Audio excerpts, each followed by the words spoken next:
Oh, Mr. Rod Navarro Jr., nandito ngayon yung mga kasama mo na minsang naniwala sa'yo, na minsan na naging nagmahal sa'yo. Andito sila. Pakinggan mo yung mga sinasabi. Bang mga time na nandito kayo, meron ba kayong na-experience o naranasan na merong isang artista o isang talent o isang empleyado ng CCM Film na minura o minaltrato? Meron ba kayong na-experience na ganyan? Wala po. Wala po. Wala? Wala. Direk, ikaw. Accused, totoo yun, nagmumura ako. Pero hindi naman si Coco, hindi, kailanman. Ako nagmumura, tatanga. Nasabi kong ganun. Pero, ibig sabihin, saksi ako doon, ikaw yan. Ako yun, hindi siya doon. CCM Films. Si Coco hindi. Ako yun, hindi. Si Coco hindi. Pero meron ba ka direct na nakita rito na isang bukod kay Coco, isang director o sino pang staff? Wala. 3 years na ako dito. Wala. Wala? 3 years na ako dito. Wala. Kaya nga eh. Tatanungin ko rin yung iba kasi hindi po pwedeng magsasabi ka na minura ka o minaltrato ka, dapat yan patotohanan mo. Diba dapat may testigo ka, sabihin mo kailan, saan, ngayon, anong oras, anong scheme, anong frame, anong scene. Hindi po pwedeng in general terms sasabihin mo, minura ako, minaltrato ako, tapos ipopos mo, hindi pwedeng ganun. Kasi may kaukulang parusa yan, may kaukulang penalty yan. Hindi po pwedeng basta ka lang, banat ka lang ng banat ng ganyan. Pagka naimbestigahan ko ng maayos, sasabihin ko. Ako, in 3 years ko rito, napaka-productive napakasaya ng, it's a family. Ito tayo, pamilya, pero never kami naka-experience. Even way back probinsyana pa, never kami naka-experience ng ganun. Taas mo yung eksena mo, ibaba mo, di ba? Pero yung ibang usapan yung mumurahin ka, kung mamaltratuhin Iba kasi yung kinokorek sa kasama yung ginagawa ng minumura. Yung mga instances na kinokorek ka, syempre, karapatan mo yan. Sa karapatan ng artista ka eh. Yung mga mali. Direkto kang magsasabi kung tama yung arte mo o mali. Yes. Hindi po pwedeng sabihin mo, okay naman yung arte ko eh. Tama lang yung arte ko. Wala kang karapatan magsabi nun dahil direkto kang magsasabi nun, siya nakakakita doon sa monitor. Diba? Titingnan mo kung bakit tumatagal itong programa. The producer and the people behind it are very professional. The level of artistry is very high. Yung requirement na deliver mo, yung role mo is very high. So kung meron kang i-correct, tama lang i-correct ka kasi perfectionist eh. Diba? That's why we're here. But ako sa tagal kong kilala si Director, hindi ako nakarinig kahit minsan ng isang insulto o pagalit, but he challenges each and every one of us to be our best. Because that's the requirement of the role and requirement of the show, to be the best. I have this experience sa Araneta Coliseum. I mean, in front of everybody, sabi ni Direk Coco, attorney, medyo kulang ka sa ganito, kulang ka sa ganyan. Ba't kailangan mo damdamin yun? Ba't kailangan mo damdamin? He is entitled to that. Diba? He is entitled to that.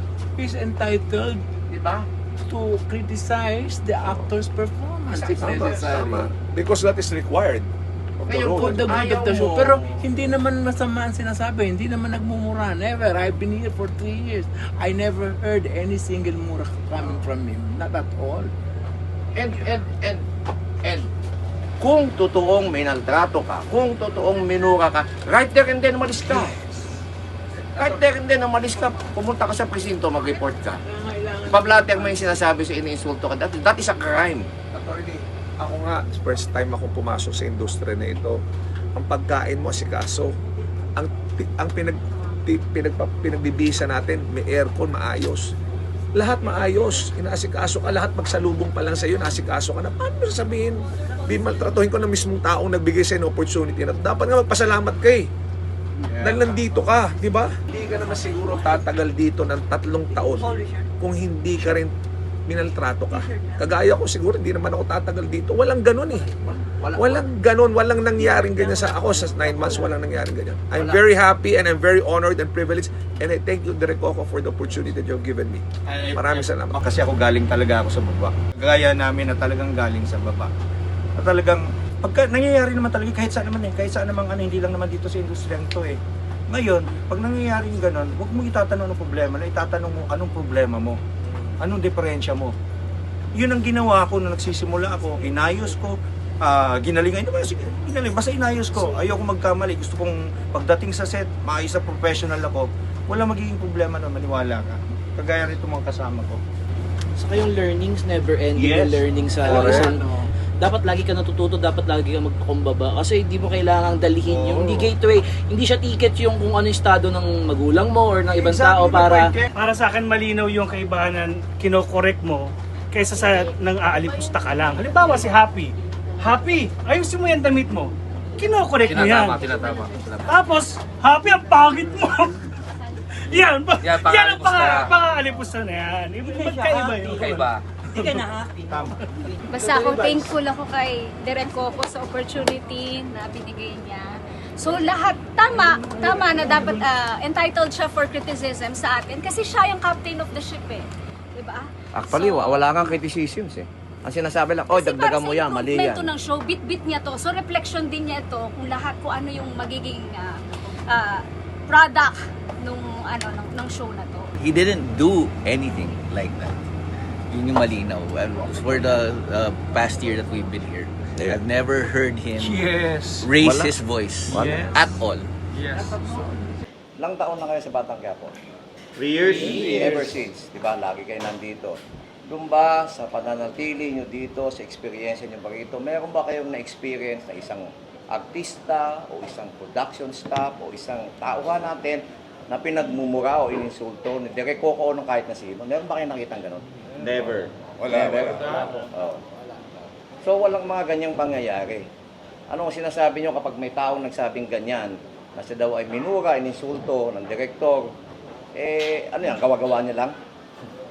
Ano? Tingin nyo. Gawa-gawa niya lang yan.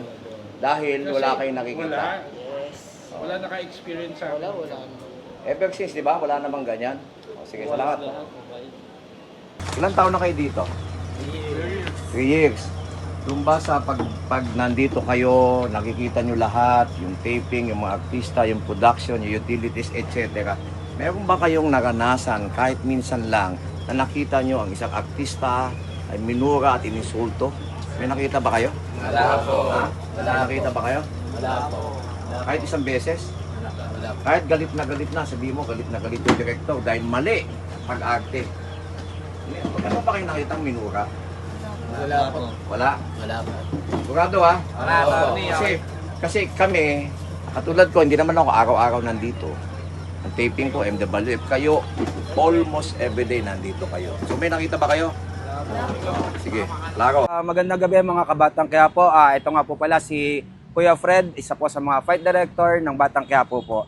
Ako sa Batang Quiapo, actually hindi naman sa Batang Quiapo lang ako nag-start sa Asaka trabaho ni Direk Coco. So since 2012 pa, nung Juan de la Cruz pa lang niya hanggang ngayon dito sa Batang Quiapo, wala naman ako na-experience na hindi ako tinrato ng hindi maganda. Kadalasan pa nga, mas marami pang pabor ang naibibigay sa akin ng production ever since nung Juan de la Cruz pa until now na nasa Batang Quiapo. Wala akong na-experience na hindi magandang pagtrato sa akin, hindi lamang sa akin, pati rin sa mga stuntmen at mga co-workers ko rito. About kay Rod Navarro naman, actually di ko naman personal na kilala si Rod Navarro, no? So nakasama ko lang siya nung Olga days pa, nung pinali na ni Olga na karakter dito sa Batang Quiapo.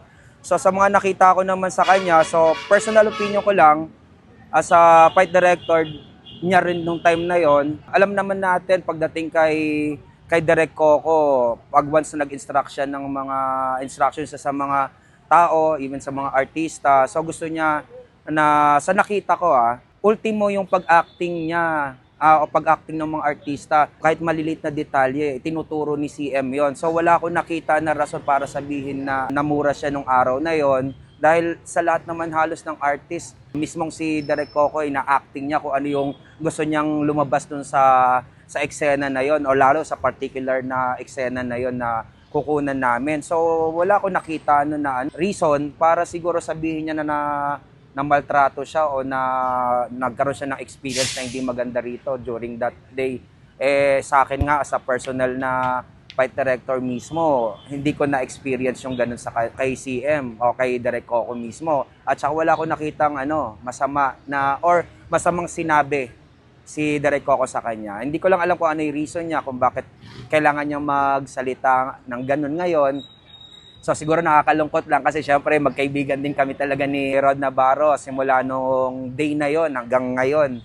Hindi ko lang akalain na may magiging feedback siyang ganon pala. Sa personal experience ko kasi as a fight director, siguro yung pinaka hindi ko makakalimutan yung pagbibigay ng trabaho ng production, especially ni Direk Coco sa amin. Kasi since day one until now, ginagawan talaga ng paraan ng production na magkaroon kami ng trabaho bawat isa. Even sa mga stuntmen na nga lang sa grupo ng CCM action team namin, para ang purpose ni CM noon is mag-growth yung action team namin na hindi na namin kakailanganin pang magtrabaho sa labas. So ginagawan niya ng paraan na magkaroon ng trabaho yung ibang stuntmen kapag walang schedule, like pinagma-marshals namin sila. Isa sa mga desisyon na ginawa ni Direk Coco para wala nang rason na magdahilan na lumabas ka sa iba or sabihin na wala kayong labas para lumabas sa iba, parang ganon. Ang ginawa niya, pag walang labas yung mga stuntmen namin, binibigyan niya ng trabaho na mag-marshal kayo. At least kung wala schedule that day, meron pa rin kayong trabaho. So siguro kung experience lang pag-uusapan, yun yung isang pinakamalaking experience na hindi namin makakalimutan dito sa CCM Film Production. Kasi hindi lang siya pagtulong ang mindset ng buong production, especially ni Direk Coco kundi maging pundasyon siya na hindi lang tumulong kundi makapagbigay ng trabaho sa mga nangangailangan. Hi, ako si Carlos Santos, Assistant Director and Production Staff dito sa Batang Quiapo. Itong Batang Quiapo, itong CCM Film Production, sobrang pamilya yung treatment.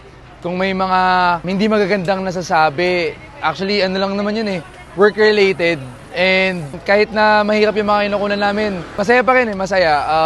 All love lang sa sa Batang Quiapo, sa CCM actually. Sa CCM, sobrang family nung turingan namin sa isa't isa, hindi lang sa RS unit, kundi lahat ng unit, pare-pareho yung trato ng mga tao. Kahit magpunta ako ng MS, ng DV unit, feeling mo, second family mo na talaga yung yung group, yung team. Kay Direk CM naman, grabe, no words kung gaano siya kasipag, katsaga, kabait, giving. Lahat ng positive masasabi mo kay Direk CM kasi lahat yung tinuturo din niya sa amin na tinatry namin na dalhin din. Yun yung ini-instill niya sa amin sa pag nag-work kailangan bit-bit mo yung lahat ng kung paano siya mag-work. Gusto niya kasi ganun kami mag-work. So, ayun. So, tinatry namin na ganun din. Actually, wala talaga akong masabi na na negative stuff kasi totally wala talaga Nung lumapit si Rod Navarro kay Direk CM, ako yung unang nakakita sa kanya noon nilapit nung crowd control namin, sabi, hinahanap daw ni Rod Navarro Jr. si Direk CM. Umuulan noon sa Banawe ata yung location noon. Tapos sabi ko, sige, wait lang po. Tapos sinabi ko hindi ko maalala kung either si Ate Ayla or si Kuya Art, sinabi ko na hinahanap ni Sir Rod Navarro si CM. Tapos, ang sabi sa akin na pahintay lang kasi at that time, magta-take na rin kami ng mga eksena namin, tapos babaklas pa kami. So, yun yung nangyari doon. Makita mo doon na na kahit na di ko alam kung kilala na ni Direk CM or familiar sa kanya, pero kahit na ganun, di ba, the fact na parang wait lang, take lang, after noon, kakausapin kita. So, makikita mo na yung yung pagtrato sa tao. Yung concern sa tao na tatapusin ko lang to pero babalikan kita, parang ganun